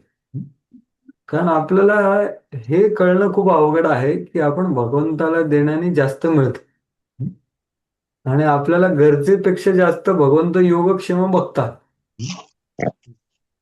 हे समजणं, याच्यावर विश्वास असणं हे एवढं सोपं नाही. म्हणूनच तो सध्या तर एकदम बाहेरचा एखादा बिझनेसमॅन असेल समजा किंवा शेतकरी असेल, त्याचं काय पूर्ण चिंतन असतं की अरे जास्तीत जास्त मी पीक उगवणार आणि जास्तीत जास्त पैसे घेऊन त्याचा भोग करणार. पण एक भक्त असतो, त्यालाही चांगलं उत्पन्न पाहिजे असतं, त्यालाही चांगलं हे, पण त्याचा असा नसतो. त्याचा विचार वेगळा असतो की आपल्या परिवारात सांभाळ करायचा, त्याच्यामध्ये काही वादच नाही. त्यांना भक्तीमध्ये कसं आणायचं, आपल्या घरीमध्ये भक्तांची सेवा कशी करायची, भगवंताची विग्रह आहेत त्याची सेवा कशी करायची, ह्याच्यामध्ये त्याचा विचार असतो. आणि तो कार्यामध्ये लागलेला आहे ना, आणि तो अशा ह्या रॅट रेसमध्ये पडत नाही. म्हणजे बाहेरचे लोक जेवढे कॉम्पिटिशन करतात ना पैशासाठी किंवा उत्पन्नासाठी, त्याच्यामध्ये त्याची चिंता नसते किंवा चिंतन नसतं किंवा त्या त्या तुलनात्मक काय ते कॉम्पिटिशन आहे ना, म्हणजे एवढा. आणि सर्वात महत्वाची गोष्ट म्हणजे तो कधीही जसं आपण सुरुवातीला चर्चा केली की भक्तिमय जीवनाचं कॉम्प्रोमाइज करत नाही ते या कार्यासाठी. कारण बाहेरचे लोक काय करतात, एवढं सगळं करण्यासाठी 12, 14, 18 तास काम करतात, पण कशासाठी? स्वार्थासाठी. तर हा माणूस तसं करत नाही, जेवढं गरजेचं तेवढं काम करतो आणि आपल्या भक्तीकडे दुर्लक्ष करत नाही. काय म्हणतात तो कॉम्पिटिशनचं का? कॉम्पिटिशनच्या व्यवस्थेत तो चांगला नाही, लोकांच्या बरोबर नाही, तो चालत नाही समाजामध्ये. पूर्ण तुमचा आवाज येत नाही. कोणाला आज कळलं का काय म्हणतात तुम्ही? मध्ये मध्ये तुटतोय. म्हणजे या कॉम्पिटिशनच्या व्यवस्थेमध्ये जर तो माणूस उतरला नाही तर समाजामध्ये चालत नाही तो. समाजावर काय? समाज ऐका ना, समाजामध्ये तो व्यक्ती कॉम्पिटिशनच्या याच्यामध्ये जर तो उतरला नाही तर तो समाजात चालत नाही असं त्यांचं म्हणायचं. अहो पण तो समाज कुठला आहे? त्या पशुवत समाज आहे ना. आपल्याला भक्तांच्या समाजामध्ये राहायचं. पशुवत समाजामध्ये पशूंसारखं आपले उद्देश ठेवले तर काय होणार आहे? आपल्या भक्तीचं कॉम्प्रोमाइज होणार. बघा, आपण अशा रस्त्यावर चाललोय, ते रस्त्यावर खूप कमी जण चालले. भगवत धामाचा रस्ता आहे, त्याच्यामध्ये मत्सरता वगैरे नाही असली पाहिजे. या भौतिक जगतामध्ये प्रतिष्ठा, प्रगती, धनम जनम सुंदरीम हे प्राप्त करण्यासाठी करोडो लोक आहेत ना. पण आपण आता त्या मार्गावरून कळलोय की ह्या मार्गामध्ये कोणी सुखी नाही झालं आजपर्यंत. आता आपण कर्तव्य जेवढं पाहिजे तेवढं आपण करणार आणि आपण कुठे जाणार? भगवत धामाकडे. 180 उलटा रस्ता आपला. तिकडे जास्त गर्दी नाहीये, कॉम्पिटिशन खूप कमी आहे तिकडे. आणि हे जेव्हा आपलं उद्देश, म्हणून उद्देश खूप गरजेचं. आपलं कार्य तेच राहणार, पण आपलं उद्देश आणि चिंतन बदलणं, हा फरक आहे भक्ती म्हणून. आणि असं नाही की तुम्ही दुर्लक्ष करणार, काहीच उत्पन्न मिळणार नाही, असं काय होणार नाही. पण तुम्ही त्या रॅट रेस म्हणतात त्याच्यामध्ये पडणार नाही. आणि म्हणूनच म्हटलं ना की याचं एक सोपं लक्षण असं आहे की आपलं भक्तिमय कार्य जे आहे ना, म्हणजे जसं मॉर्निंग प्रोग्राम म्हणा किंवा आपला जप म्हणा किंवा सेवा आपली जी दिलेली आहे किंवा भागवताचं गीतेचं अध्ययन, श्रवण, ह्याच्याकडे आपण दुर्लक्ष नाही करणार. नाहीतर काय होतं, रॅट रेस कॉम्पिटिशन म्हणजे काय? भक्ती माळा बिळा रात्री करू आपण, पहिले हे महत्वाचं, हे पहिले करू. मग आपण व्हॅल्यू कोणाला देतोय? भगवंताला देतोय का दुसऱ्याला देतो?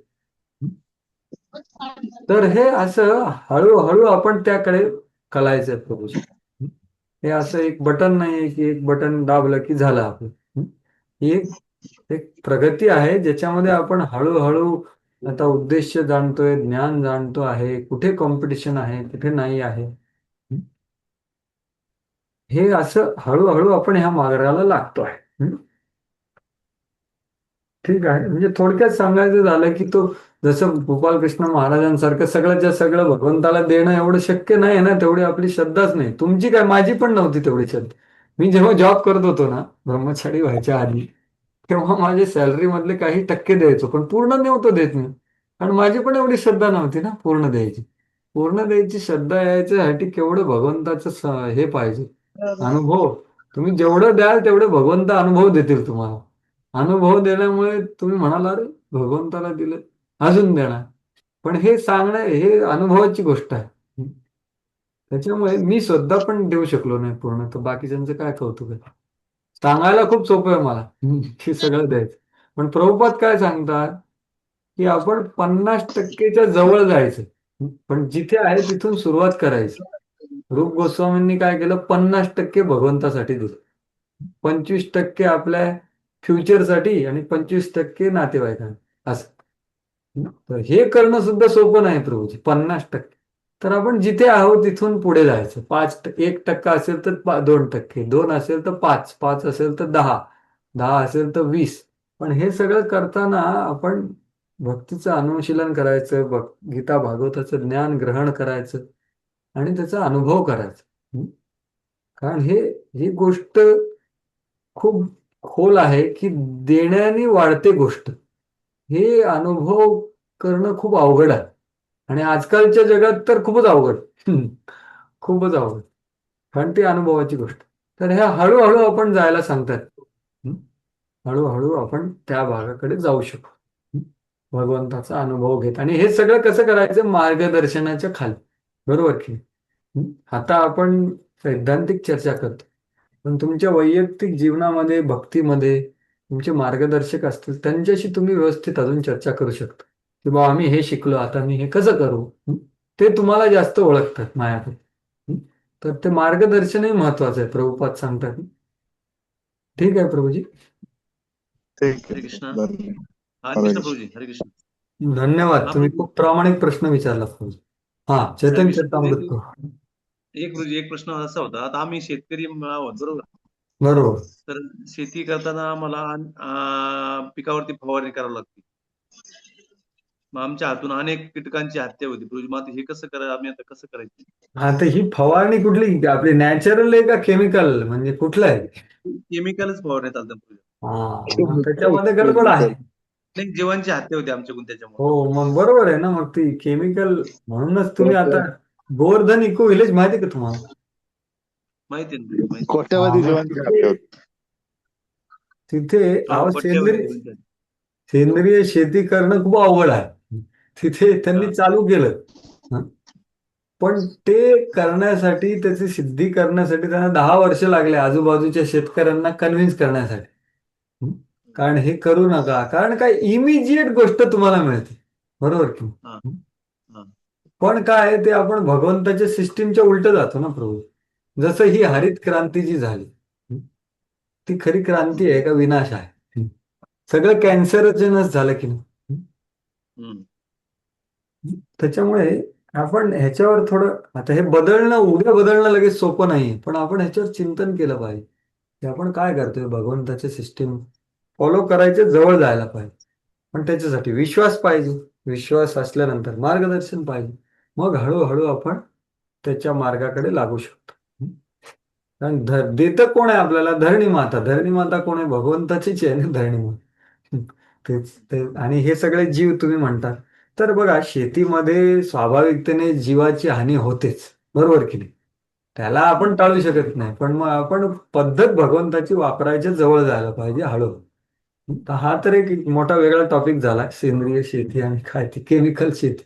त्याच्यात आपण आता काही घुसणार नाही. पण सांगण्याचं तात्पर्य आहे की आपण हे सगळं का चालू झालं ना, पैसे, स्वार्थ ह्याच्यासाठी, कॅश क्रॉप ह्याच्यासाठी सगळं हे चालू झालं. ते धरणी मातेचा विचार नाही करत. त्याच्यामुळे आपण ते विचारधारा सोडून थोडी आपले शास्त्रिक भक्तिमय विचारधारेकडे हळूहळू जायचं. आणि मग कसं करायचं, मग जे असे शेतकरी आहेत त्यांना भेटायचं, गोवर्धन इको व्हिलेजवाले.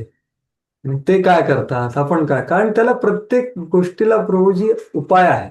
तुम्ही जे म्हणताय ना त्याला दुसरा उपाय असेल. आता मी वेल्ल्यामध्ये होतो ना, तिथे मी पेरणी केली 1-1.5 वर्ष होत.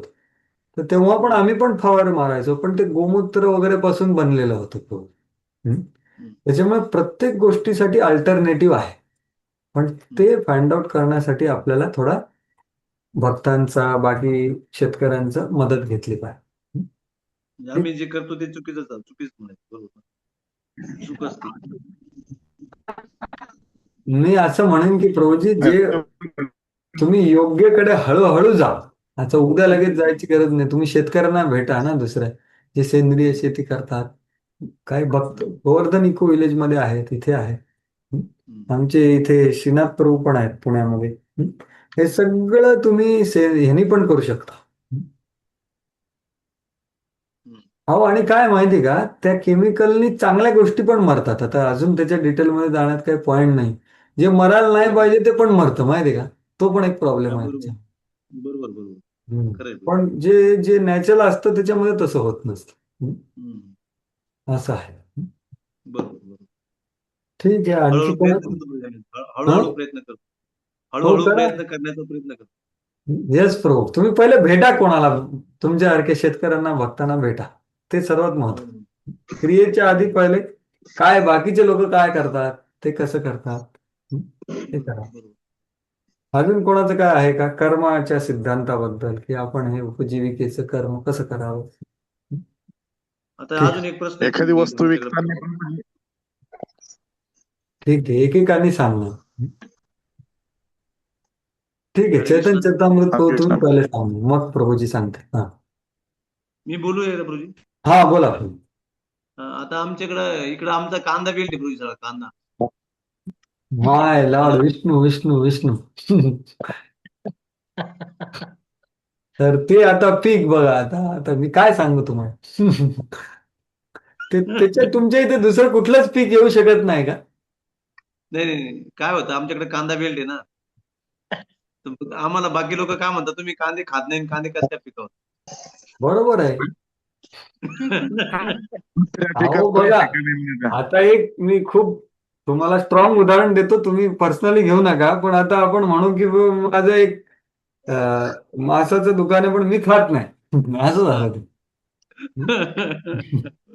हो, पण कांदा दुसऱ्यांना खाऊन घेऊन त्यांना रजोगुणामध्ये प्रवृत्त करतो ना आपण, मग त्याचं काहीतरी मिळेल की नाही आपल्याला.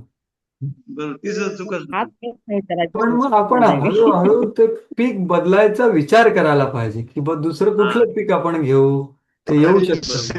मिळवण्यासाठीच कांदे लावले जातात, हे कॉम्पिटिशन नाही का? काय? पैसे जास्त मिळवण्याच्या प्रयत्नाने कांदे पिकवले जातात, हे कॉम्पिटिशन नाही का?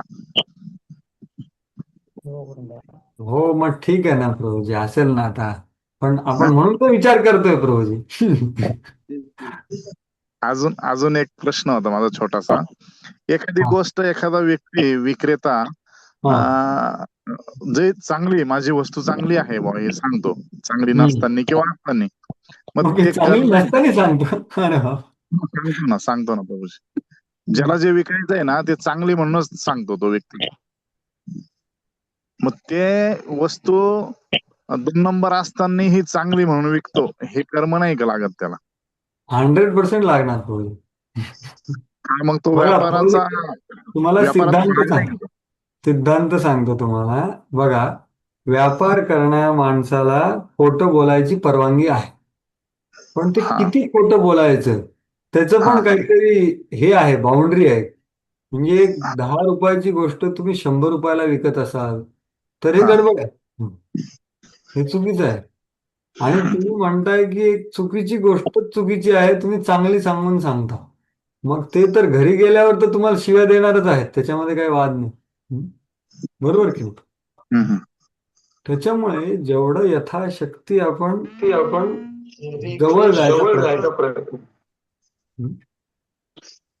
अहो, म्हणून तर कलियुगामध्ये आपण काय करायचं प्रभूजी, खूप अवघड आहे कलियुगामध्ये हे करणं. तुम्ही जे म्हणताय ते प्रामाणिकतेने सांगताय. पण सगळे जगभर असेच लोक करतात ना. पण भक्तामध्ये आणि त्यांच्यामध्ये फरक काय आहे, किंवा आपल्याला भगवंताचं अस्तित्व माहिती आहे. भगवंत आपल्याला सगळं पुरवणार आहे. हं? ते पण आपण धर्माच्याकडे जायला लागलो तर ते आपली मदत करणार आहे. हं? असं विचार करून आपण त्याच्या जवळ जायला पाहिजे हळूहळू. हं? कारण कारण हे खोटं बोलण्याचं खूप जास्त झालं ना बोलून. म्हणजे बा तुम्ही सांगू शकता की बा तुमच्यासाठी मी 10 रुपयाचं 12 रुपयाला देत नाही, 12 रुपयाचं 10 रुपयाला देतो. हं? पण खरं ते आहे नाही. तेवढं खोटं बोलणं ठीक आहे. पण 100 रुपयाला सांगून तुम्ही म्हणता नाही नाही, ते खूप जास्त आहे. म्हणजे कळतंय ना तुम्हाला, किंवा खोटं ओके. बोलण्याचं त्याला मुभा आहे. कारण बिझनेस कसा करणार नाही, तो प्रॉफिटच येणार नाही ना. तो सत्य बोलायला लागला की अरे सगळं, मग त्याला प्रॉफिटच मिळणार नाही. मग त्याला मुभा आहे की तुम्ही थोडं, त्याच्याशिवाय बिझनेस होऊच शकत नाही मार्जिनशिवाय. पण ठीक आहे. हरिनामाने हरिनामाने ह्या गोष्टीचं कर्म नाहीसं होतं का? अहो नाहीसं होत असेल तरी आपण हरिनाम त्याच्यासाठी घ्यायचं नाही. हा, मग ते नाम अपराध होतो. हा, तोच 7वा नाम अपराध होतो. हा, त्याच ते कर्माच्याच विषयात येतं ना ते. हो, त्याच्यामुळे आपण यथाशक्ती हळूहळू प्रयत्न करायचा की आपण योग्य रीतीने आपली उपजीविका करावी, जेवढी शक्य आहे तेवढी. ठीक आहे, हळूहळू एका दिवसात करणं सोपं नाही. हं? कारण त्याचा अनुभव घ्यावा लागेल तुम्हाला. आणि भगवंत पाठवतील. ऍक्च्युली तुम्ही बघाल ना, जो माणूस क्वालिटी गोष्ट देतो ना त्याच्याकडे लोक येतात. हं? योग्य दरामध्ये क्वालिटी तर भगवंतच पाठवतील ना त्याच्याकडे लोक. चांगली गोष्ट प्रामाणिकतेने चांगली देऊ शकतो त्याच्याकडे लोक येतील हं? घेण्यासाठी. हं? कारण एक विश्वासू असतो ना. हं? असं. हं? ठीक आहे. हरे कृष्ण प्रभूजी. हा, बोला मग. एक प्रश्न आहे माझा. तर बोला. आपण समजा आता गावरान गाई तर कमीच झाल्या. आपण जर्सी गाईचा व्यवसाय करतो किंवा शेळी पालनाचा व्यवसाय करतो. तर मग शेळीचे का होईना आपण काही बकरा विकतो. किंवा आता समजा गाई जर झाल्या तर गाईंच्या समजा वासरी, आता एक मराठी भाषेमध्ये बोलते, एक वासरी जर झाली तर ती खूप आनंदाची बात होते आणि तिला गोरा झाला तर तो खूप म्हणजे असं हे होतं. नंतर लहानपणीच त्याला विकल्या जातं. मग त्याचं कितपत आपल्याला हे राहतं, मग कारण आपण आपल्या उदरनिर्वाहासाठी आपण तो एक व्यवसाय म्हणून काम करतो ना. हो, पहिली गोष्ट आता गायींची सेवा करायला काही प्रॉब्लेम नाही, पण त्याचं कत्तलकडे पाठवायचं नाही. हं? ते चुकीचं आहे. म्हणजे बैल झाला तर त्याला विकलं, पण ते कुठे जातं, तो माणूस बैलाचा वापर करतो का त्याची कत्तल करतो, हे आपण बघितलं पाहिजे. पहिली गोष्ट. दुसरी इथे गोष्ट छोट्यापणीच विकल्या जातं ते. हा, जे गाईला जो गोरा गोरा जो होतो ना, तो छोट्यापणीच विकल्या जातो जर्सी हो, गाईचा. छोट्यापणी तो काय करतात, काय त्याचं त्याला मारतात का काय करतात त्याचं, विकायला काय मारण्यासाठीच प्रॉब्लेम. विकल्या जातात. हा, आणि मारण्यासाठी मग ते आपल्याला हे राहणार ना, मारण्यासाठी गेलं. आणि दुसरी गोष्ट, तुम्ही शेळ्या किंवा मेंढ्याचं सांगतात, ते कष्ट आहे, ते तर मारण्यासाठी आहे का ते ह्याच्यासाठी आहे, स्वेटरसाठी आहे, कुठलं आहे? हम्म? आता समजा आपण बकरा झाला त्याला म्हणजे ते विकतोच ना. हो, मग ते तर मांसासाठीच ना. हो. मग ते त्याच्यामध्ये आपल्याला मिळणार. म्हणजे आपण, म्हणून तर मी तुम्हाला ते उदाहरण दिलं ना कुक्कुटपालनाचं, की त्यांनी हळूहळू त्यांचा व्यवसाय बदलला. हं? कारण त्यांनी काय होतं, आपण दुसऱ्याला पाप करायला प्रवृत्त करतो की नाही सांगा बरं मला. आपण जरी खात नसलो ठीक आहे, पण त्यांना पाप करायला प्रवृत्त करतो किंवा विकतो. मग त्याच्यामध्ये आपल्याला पण त्याचा भाग मिळणार ना. प्रभुपाद भगवद्गीतेच्या तात्पर्यामध्येच सांगतात वाटतं. हा, त्याच यज्ञा शिष्टा शिना सुंत, की मांस जो निर्माण करतो, जो ट्रान्सपोर्ट करतो, जो विकतो, जो कुकिंग करतो आणि जो खातो, या 6ही लोकांना सगळ्यांना कर्म लागते.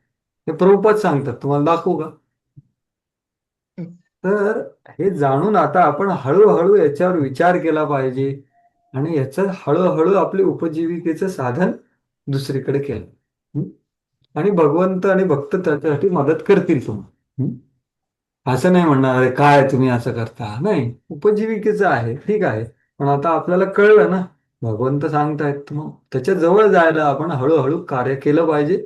भगवंत भक्त हे सगळे तुम्ही भक्त आहात, भगवंत पण विचार करतील ना योगक्षेमाचा. तर हळूहळू तुम्ही हे करू शकता. ठीक आहे. थोडं अवघड आहे, पण आता हे मी सत्य सोडून मी काय सांगू शकत नाही माझे. हा म्हणजे हा एक दूध दूध व्यवसायच झाला ना तो प्रभूजी, असं आहे ना. अहो, दुधाचा काही प्रॉब्लेम नाही ना. दूध तुम्ही मारत नाही ना दुधाला, पण बकरीचं थोडी दूध आहे, ते मांस आहे ना. ते फरक आहे ना दोघांमध्ये. हम्म. हो. बरोबर की नाही? हरे कृष्ण. हम्म. म्हणून आपण त्याच्यावर थोडं चिंतन करा, चर्चा करा, विचार करा आणि हळूहळू बदलायचा विचार. आप- एका दिवसात आपण बदलू शकत. आपल्यापैकी कोणी हा, आपल्यापैकी कोणी बकरी पाळणं ठीक आहे का गैर आहे? बकरी पालनाचं काय म्हणतात तुम्ही? बकरी पालन चांगलं आहे की वाईटच आहे? आता मी सांगितल्यावर तुम्हाला काय म्हणाय, तुम्हाला काय वाटतं काय आहे ते? वाईटच आहे. बघा माताजीच सांगतो. कारण काय हिंसा आहे ना प्रभूजी, ते हिंसेला आपण प्रवृत्त करत आहोत, तर मग आपल्याला त्याचं फळ मिळणार ना. आता तेच थांबा, तुम्हाला दाखवतो. प्रभुपाद त्याच श्लोकामध्ये सांगतात ना की तो जो स्तेन एव सहा, एक सेकंड, हा 3 पॉइंट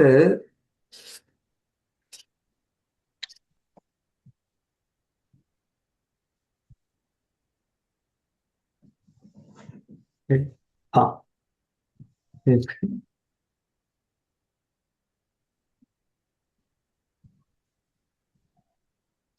ठीक आहे. तुम्हाला मी आत्ता, मला लगेच सापडत नाही.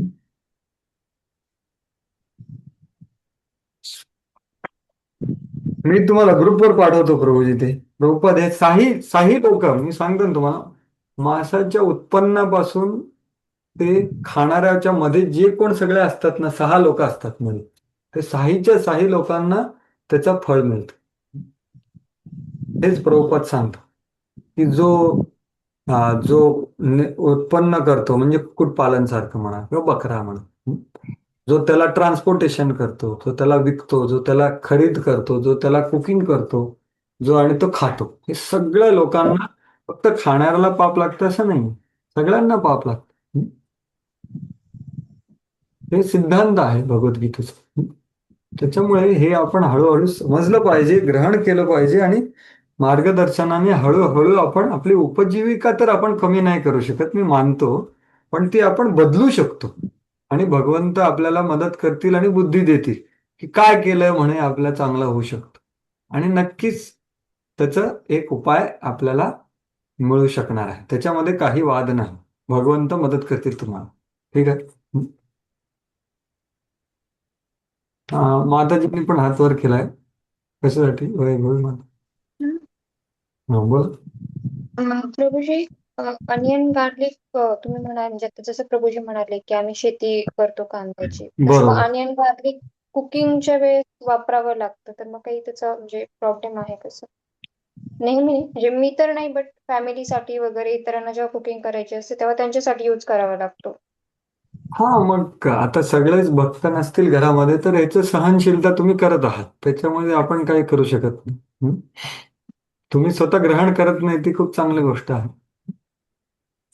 बट कुकिंग करताना यूज करावं लागतं, आणावं लागतो, किंवा त्यांना खाऊ वगैरे घालावं लागतं, तर मग त्याच्यामध्ये काही अपराध वगैरे लागतो कसं विचारायचं? बरोबर आहे. कसं आहे की आता म्हणजे असं सिद्धांत काय आहे की पती पत्नी म्हणा, किंवा जे त्यांचं कर्तव्य करतायत, स्वतः करत नाहीत. तर माझी मावशीच होती.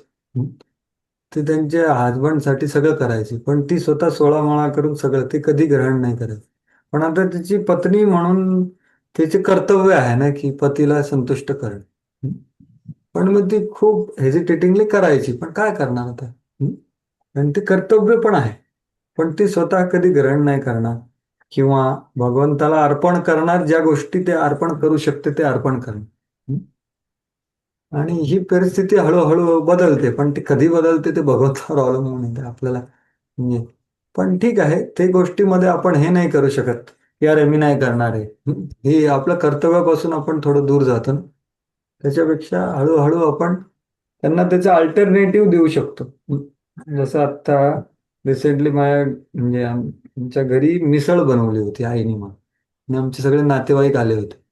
त्याच्यामध्ये कांदाही नाही लसूणही नाही, पण त्यांनी अशी त्याची चव आणली की सगळे म्हटले, अरे कांदा आणि लसूण सोडून सुद्धा चांगली चव आली त्यांना. तर अशा बऱ्याच गोष्टी आहेत. ते आपण हळूहळू हे करू शकतो.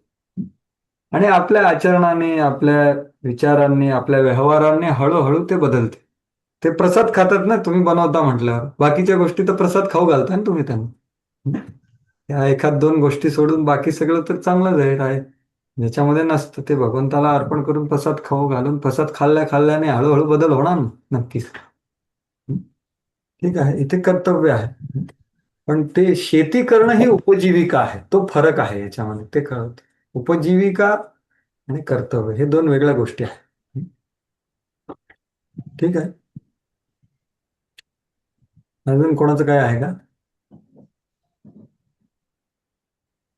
हरे कृष्ण. तर ठीक आहे, आपण पुढे जाऊया. एखाद दोन श्लोक घेऊ पुढचे.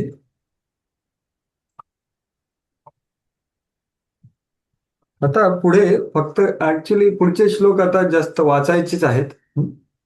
की कसं आपण हे जे कर्म जे आहे ते योग्यरित्या केलं, योग्य चेतनेने आणि योग्य उद्देशाने केलं किंवा केल्याचा प्रयत्न केला तर प्रत्येक गोष्ट आध्यात्मिक होऊन जाते, सगळ्याची सगळी. तो 24वा श्लोक होता. तर त्याच्या पुढचे जे श्लोक आहेत की बा आता मी कुठला यज्ञ करायचा, तर वेगवेगळे लोक वेगळे यज्ञ करतात, ते पुढे भगवंत सांगतात. तर ते आपण वाचू 25, 26, 27, 28. प्राय भाषांतरच जास्त वाचू. एखादा काही मुद्दा असेल तर मी सांगतो. दैवमेवापरे यज्ञं योगिनः पर्युपासते ब्रह्माग्नावपरे यज्ञं यज्ञेनैवोपजुह्वति. वाचा भाषांतर वाचा. काही योगी जन वाचू. हा, वाचा. काही योगीजन देवदेवतांना विविध प्रकारचे यज्ञ अर्पण करून त्यांची चांगल्या रीतीने उपासना करतात आणि त्यातील काही जण परब्रह्म रूप अग्नीमध्ये यज्ञ अर्पण करतात. हरे कृष्ण. तर दोन प्रकारचे, एक देवी देवतांची उपासना आणि दुसरा कुठला आहे ब्रह्मयज्ञ, जो आत्ता पाठच्या श्लोकात सांगितला तोच. तर हे देवी देवतांचे यज्ञ करणारे माणसांचं काय आहे, त्यांना भौतिक वस्तू आणि स्वतःसाठी जास्त इच्छा असते, म्हणून ते हा देवी देवतांचा यज्ञ करतात. जसं आपण तिसऱ्या अध्यायातल्या 10 ते 16 श्लोक बघितले ना, तर ते देवी देवतांचं तात्पुरतं भौतिक सुखाची इच्छा असलेले इंद्र, सूर्यदेव, देवी देवतांना संतुष्ट करण्यासाठी आपल्याकडील भौतिक वस्तूचा यज्ञ करतात. जसं नंद महाराज करत होते ना, की एवढा मोठा यज्ञासाठी एवढं सगळं, तर ते करतात, ते देवतांसाठी करतात ना. ते एक प्रकारचे लोक झाले. आणि दुसरे काय, ब्रह्मज्योतीमध्ये विलीन होण्यासाठी आपल्या व्यक्तित्वाचा यज्ञ करतात. असे हे दोन प्रकारचे यज्ञ आहेत. दुसऱ्याच शब्दात सांगायचे झाले तर सकाम कर्मी भौतिक उपभोग प्राप्त करण्यासाठी भौतिक वस्तूचा यज्ञ करतात देवी देवतांसाठी. ठीक आहे, हा एक प्रकार. आणि निर्विशेषवादी परब्रह्म विलीन होण्यासाठी आपल्या भौतिक उपाधीचा यज्ञ करतात. हे दोन यज्ञ. तर पुढचे एक कुठले, हे ब्रह्मचारी आणि गृहस्थाचा यज्ञ. श्रोत्राद्री इंद्रियाण्यान्ये संयमाग्निषु जुह्वति शब्दादीन विषयानन्य इंद्रिय अग्निषु जुह्वति. हरे कृष्ण. हरे कृष्ण. यापैकी काही जण विशुद्ध ब्रह्मचारी, श्रवण प्रक्रिया आणि इंद्रियांची मानसिक संयम रूपी अग्नीमध्ये आहुती देतात आणि इतर नियमन केलेले गृहस्थाश्रमी इंद्रिय विषयांची इंद्रिय अग्नीमध्ये आहुती देतात. बघा, इथे गृहस्थ आणि ब्रह्मचारी या दोघांचे दोन वेगळे यज्ञ आहेत. तर ब्रह्मचार्याचं यज्ञ काय आहे की मनाच्या अग्नीमध्ये इंद्रियांचं संयमन करणं, हा आतला यज्ञ आहे त्याचा. श्रवणाद्वारे तो करतो, ते पहिले सांगितलं आहे. आणि गृहस्थाचा यज्ञ काय आहे, तेव्हा ब्रह्मचार्याचं यज्ञ इंद्रिय मनाच्या नियंत्रणाच्या अग्नीमध्ये टाकतो. पण गृहस्थाचं यज्ञ काय आहे की इंद्रिय विषय वस्तूमध्ये टाकणं, पण ती कशी संयमाने टाकणं. मर्यादित आणि नियंत्रित इंद्रिय तृप्ती करण्याची मुभा असणारा गृहस्थ अशी कृत्ये महत् प्रयासाने संयमित करतो. तो पण त्याच्यासाठी यज्ञच आहे ना, की तो हे वा लैंगिक जीवन, मादक पदार्थ, मांस भक्षण करणे या सामान्यतः मानव समाजाच्या प्रवृत्ती आहेत. परंतु एखादा संयमित गृहस्थ अनियंत्रित संभोग आणि इतर प्रकारची इंद्रियतृप्ती करत नाही. त्याच्यामध्ये काही सीमितता असते, जसं प्रभुपाद म्हणतात ना, महिन्यात ना एकदा असं. तर असं हळूहळू त्याच्यापर्यंत जातोच. आणि त्याला माहिती आहे की बा हे आपलं ध्येय नाही. म्हणून धार्मिक जीवनावर आधारित विवाह पद्धती ही सर्व सुधारित मानवी समाजामध्ये अस्तित्वात आहे. कारण हाच मैथून भोग नियंत्रित करण्याचा मार्ग आहे. असे संयमित आणि अनासक्त संभोग जीवन म्हणजे एक प्रकारचं यज्ञच आहे. कारण गृहस्थ आपल्या इंद्रिय तृप्ती करण्याच्या प्रवृत्तीची तो आहुती देतो. त्याच्याकडे सुविधा असते तरी तो आहुती देतो. त्याच्यामुळे संयमन करणे आणि हा झाला गृहस्थाचा यज्ञ. आणि ब्रह्मचार्याचा यज्ञ काय, श्रवण करतो तो, इंद्रिय विषयांमध्ये टाकत नाही. आणि त्याला ते अलाउड नाही, ते टाकलं तर तो मिथ्याचारी होणार. म्हणून तो श्रवण करतो. आता पुढे हठ योगवाले सर्वाणी इंद्रिय कर्माणी प्राण कर्माणी च्या परे आत्मसंयम योगाग्नौ जुह्वती ज्ञान दीपते. 27. हरे कृष्णा. हरे कृष्ण. वाचा. इतर व्यक्ती ज्या मन आणि इंद्रियाच्या संयमाद्वारे आत्मसाक्षात्कार प्राप्तीसाठी इच्छुक असतात, त्या इंद्रिये आणि प्राणाच्या सर्व क्रिया आहुती रूपाने नियंत्रित मनरूपी अग्नीमध्ये अर्पण करतात. आता कर्मयोगी झाले, आश्रम झाले.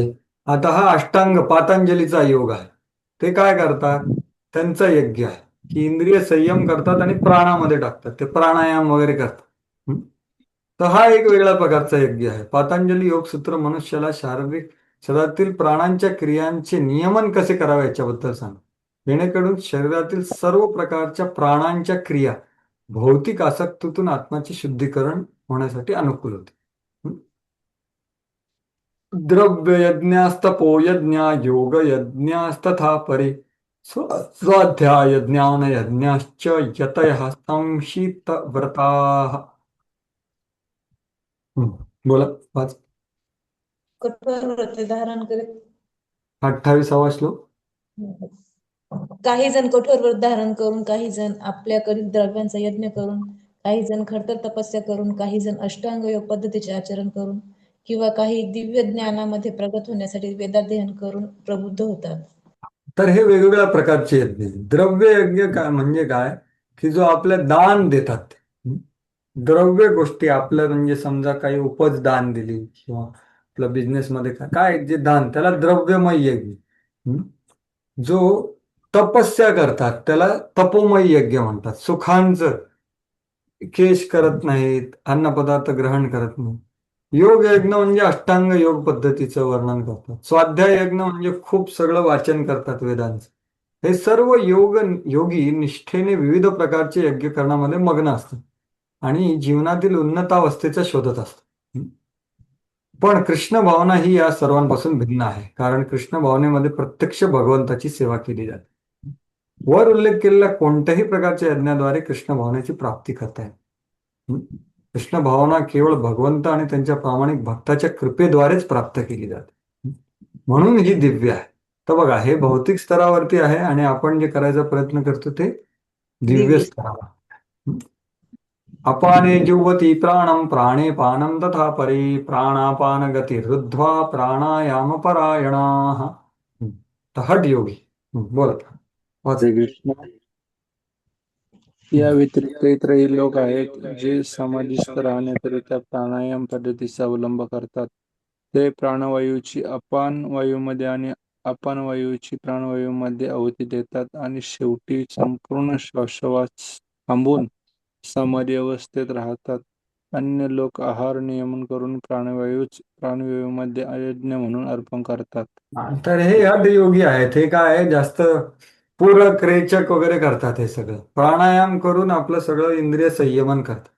तर पूरक म्हणजे काय, तुम्ही श्वास घेता, रेचक म्हणजे श्वास सोडता, आणि कुंभक म्हणजे श्वास घेऊन तुम्ही थांबवून ठेवतात. त्याच्यामुळे काय करतात हे लोक आपलं आयुष्यमान खूप वाढवतात. पण भगवान भक्ताची अशी काही इच्छा नसते, त्याची सेवेमध्ये स्थित असतो. त्याची इंद्रिय सुद्धा आपोआप नियंत्रण होतात भगवंताच्या सेवेमुळे, कृपेमुळे. आणि त्याची दुसरी काही इच्छा नसते, कारण तो शुद्ध भक्ती करतो. भगवंताला अर्पण केलेले अन्न किंवा कृष्ण प्रसाद ग्रहण केल्याने आहार नियमन आपोआपच होते. इंद्रिय निग्रह करण्यासाठी आहार नियमन अत्यंत सहाय्यक ठरते आणि इंद्रिय संयम केल्यामुळे भौतिक जंजाळातून मुक्त होण्याची शक्यता. सर्वेप्यत्येयज्ञविदो यज्ञ क्षपित कल्मषाः यज्ञ शिष्टामृत भुजौ यान्ति ब्रह्म सनातनम्. वाचा. हरे कृष्ण. हा.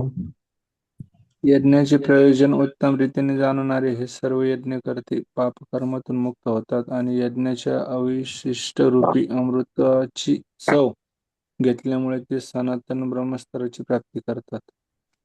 तर आता काय, हे सगळे वेगवेगळे प्रकारचे लोक आपल्या आपल्या चेतनेनुसार, आपल्या रुचीनुसार आणि आपल्या स्तरानुसार वेगवेगळ्या प्रकारचे यज्ञ करतात. पण त्याचं फळ काय आहे ते इथे सांगितलं आहे की 3 गोष्टी आहेत.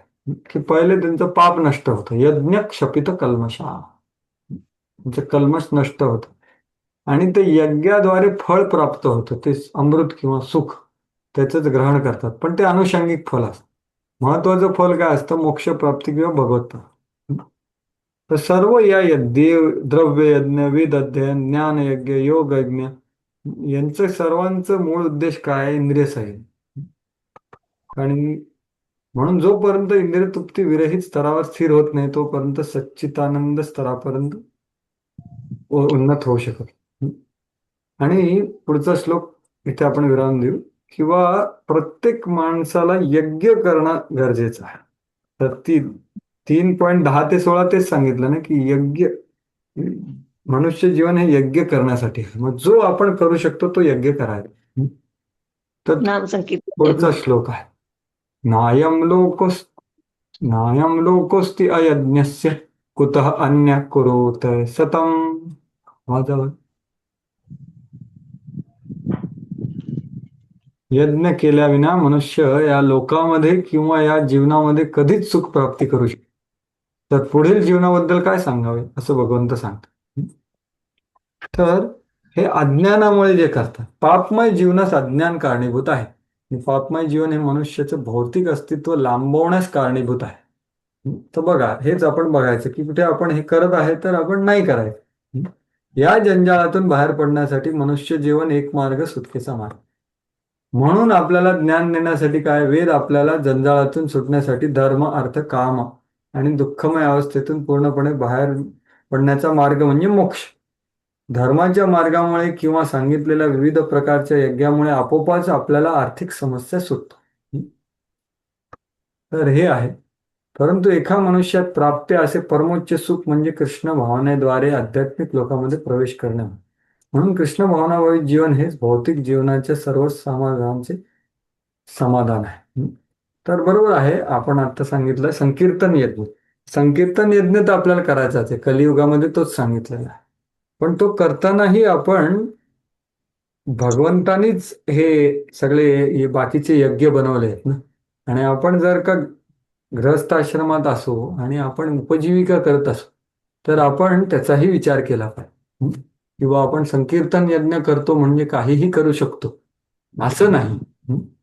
संकीर्तन यज्ञ करायचाच आहे, पण ते करता करता आपण आपली उपजीविकाला शुद्ध केलं, हे महत्व.